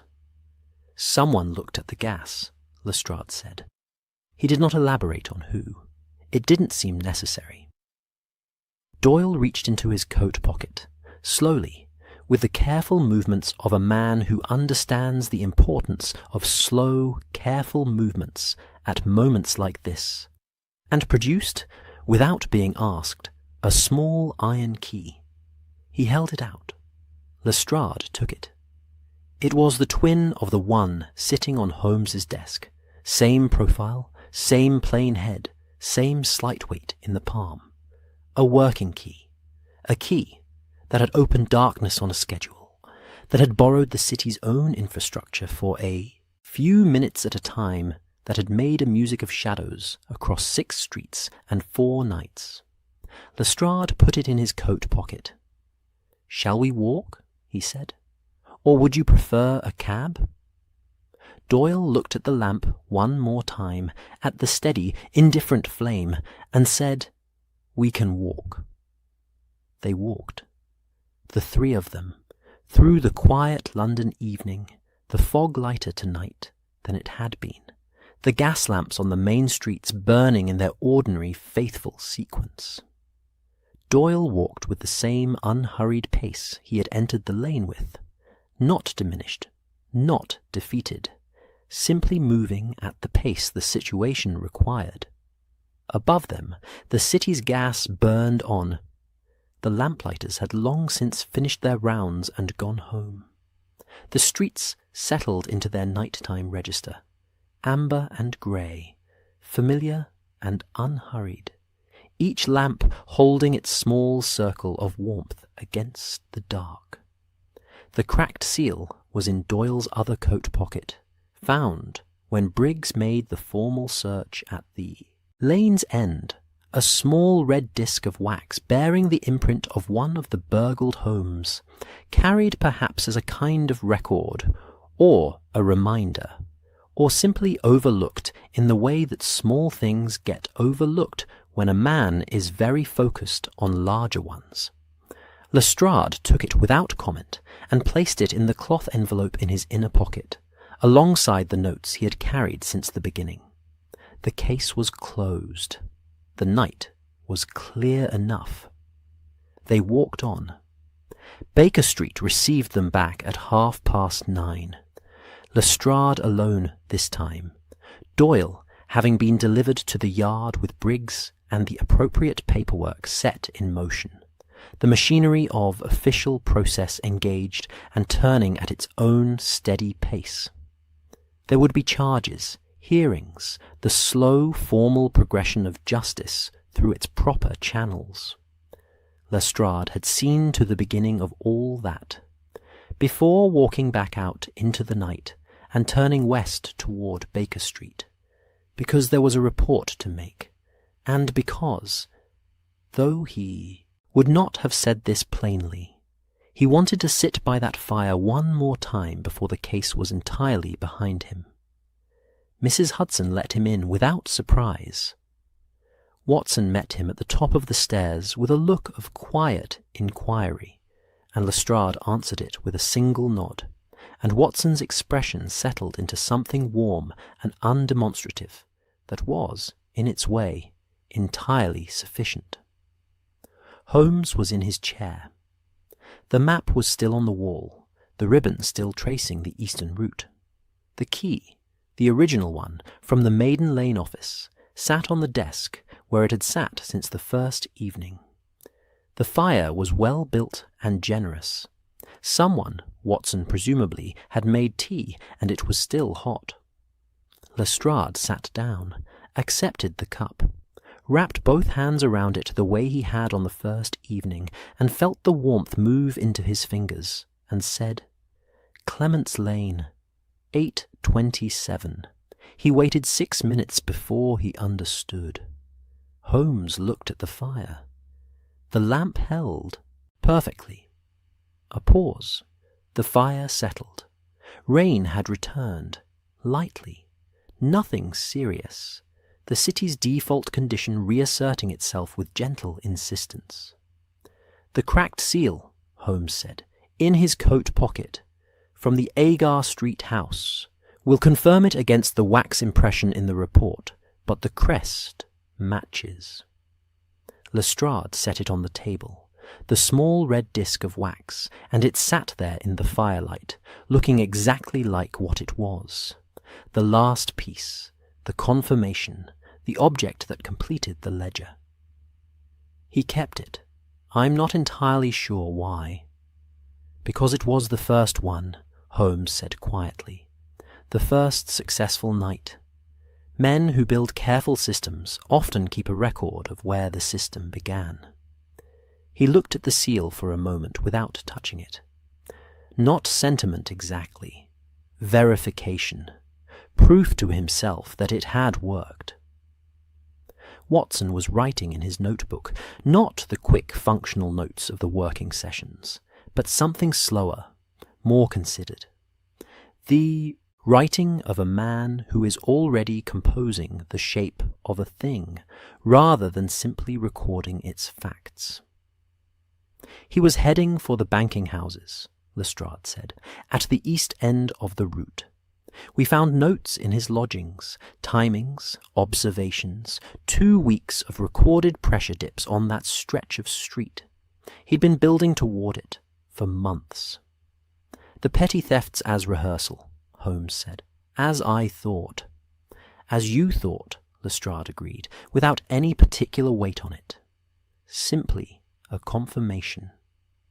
Holmes reached across and picked up the iron key from the desk. The original one, the plain-headed lamplighter's key that had started all of this, that had sat in its cloth-lined tray at the yard and declined to explain itself until it was placed on the right desk in the right room. He turned it once in his fingers and set it back down. "Return it in the morning with the seal. The ledger entries will close the formal record." Lestrade nodded. He looked at the map on the wall, at the ribbon tracing the eastern route, the regulation point, the cluster of streets where 6 families had noticed small absences, a spoon, some coins, a few modest things, taken so carefully that the taking had barely registered, until you looked at all 6 together and saw the shape beneath them. Watson looked up from his notebook. What will happen to him? Doyle? Lestrade considered. The thefts are modest in some. No violence, no forced entry, or none that can be proven. A clever barrister might argue several of the entry points ambiguous. He paused. But the service key, the seal, the notes in his lodgings, the maintenance log with the forged return signature, that's a reasonable case. Something will stick. Holmes said nothing. This was not indifference. Lestrade had learned to read the difference. It was the particular silence of a man who has delivered a person to the process of justice, and now considers that portion of his involvement concluded. What the process did with its materials was the process's own business. Watson set down his pen. He was rather remarkable, he said. In the way you said, Lestrade. Troubling, but remarkable. He was, Lestrade said, and meant it without apology. The fire burned on. The map held its position on the wall, warm in the lamplight, the ribbon lying across it still. Holmes rose presently and removed the ribbon, a simple, unhurried gesture, rolling it loosely between his fingers before setting it on the mantelpiece. Then he unpinned the map and rolled it carefully, the way Mycroft had carried it in, and tied it with a piece of string from the desk drawer. A note, brief and characteristically minimal, was attached. Returned with thanks. No damage.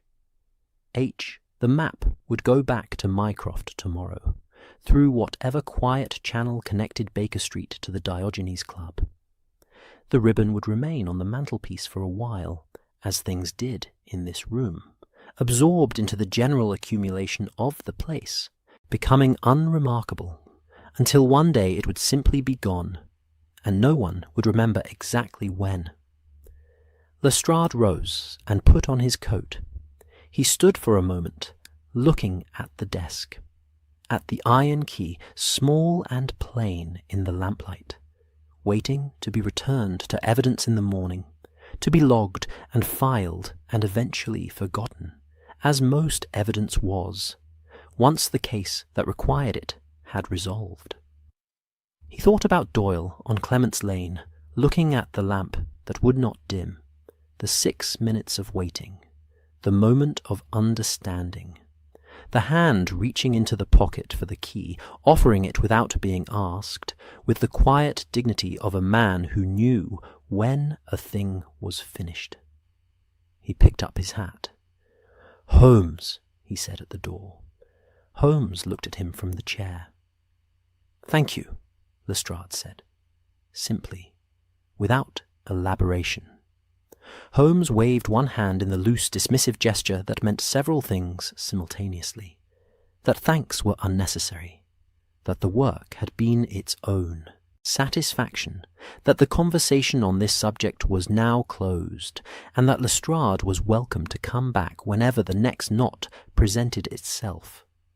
Which was, Lestrade thought, descending the Baker Street stairs, for the last time this case, as warm a send-off as Holmes was ever likely to manage. And it was, on reflection, entirely enough. Outside, the gas lamps burned in their steady sequence along Baker Street, amber and quiet, each one holding its small, faithful circle of warmth against the London night. The lamplighters had long since gone home. The road ran on without them, lit and calm and perfectly ordinary, the way the city always looked when nothing was wrong. Lestrade walked into it, hands in his pockets, collar up, and let the night close behind him. The key was back in its tray. The map was rolled and ready to return. The ledger was closed. The seal was in its envelope. And on Clement's Lane a lamp burned on at its proper hour, in its proper place, as it had always been meant to, steady and unhurried, asking nothing, keeping its quiet faith with the dark.